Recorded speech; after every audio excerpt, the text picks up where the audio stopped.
কোরআনের মধ্যে বলে দিয়েছেন, ইয়া আইয়ুহাল ইনসানু মা গাররাকা বিরাব্বিকাল কারীম। আল্লাহু আকবার। তাকবীর হলো না? ভয় আছে যে স্বাধীন হচ্ছে না, তাহলে আল্লাহ তাআলা নাম বলতে ভয় কিসের? আল্লাহ সূরা মুদাসসির বলেছেন, ইয়া আইয়ুহাল মুদাসসির কুম ফাআনজির ওয়া রাব্বাকা ফাকাব্বির। হে নবী, আপনি উঠুন, কম্বল খুলুন এবং আপনার কাপড় পরিষ্কার করুন এবং আপনি আপনার মহিমান্বিত আল্লাহর কুট্টি পালকের তাকবীরকে জোরে সোরে বলুন। এর জন্য আমরা যেমন জোরে তাকবীর বলবো যে আশেপাশে শয়তান ছুটে যায়, আর যারা অযথা সময় নষ্ট করতে মেলাতে যেরকম দোকানে সবাই চলে আসে, তাকে সবাই বলুন লিল্লাহি তাকবীর, আল্লাহু আকবার। সম্মতে হাজির সবাই চলে আসবেন।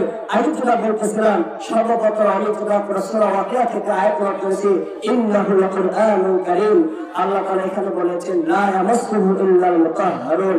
আমাকে আপনার কোরআনুল কারীম স্পর্শ করতে গেলে পবিত্র ছাড়া স্পর্শ করা যাবে না। আসুন, পবিত্রতা কাকে বলে?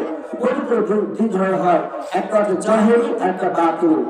আসলে যখন কোরআন হাদিস আমরা অনেক শুনেছি, আজকে একটা এমন একটা বিষয় আমি নিয়েছি যেটা এই শীতের মৌসুমে অসংখ্য মুসলমান, অসংখ্য মা বোনেরা এই ঠান্ডা পানির ভয়ে পেশাব করার পর পানি হবে।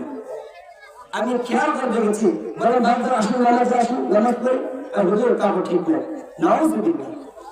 আরে হাসান ওয়াজ করে শুনেছেন। এবার একটু এই পেশাব থেকে বিরত না থাকলে কি ক্ষতি হবে, এই সম্পর্কে আমরা 3 মিনিটের একটা হাদিস পাই। বিশ্বনবী পয়গম্বর সাল্লাল্লাহু আলাইহি ওয়াসাল্লাম সাহাবা-কে নিয়ে যাইতেছেন, হঠাৎ করে পুরার গাধা তিনার ঘোড়াকে দুটা লাফ দিলেন, এত জোরে লাফ দিলেন, দুটা কবরের পাশে লাফ দিয়ে উঠলেন। সাহাবাগণ আশ্চর্য হয়ে গেল, ঘোড়া তো কবরে এরকম লাফালাফি করে না, আজকে ঘোড়া কেন কবর থেকে লাফ দিল? কারণটা কি? বিশ্বনবী পয়গম্বর সাল্লাল্লাহু আলাইহি ওয়াসাল্লাম বলতেছেন, তোমরা কি জানো এই দুটা কবর পাশে দুটা কবর আযাব হইতেছে? নাউযুবিল্লাহ। খেয়াল করে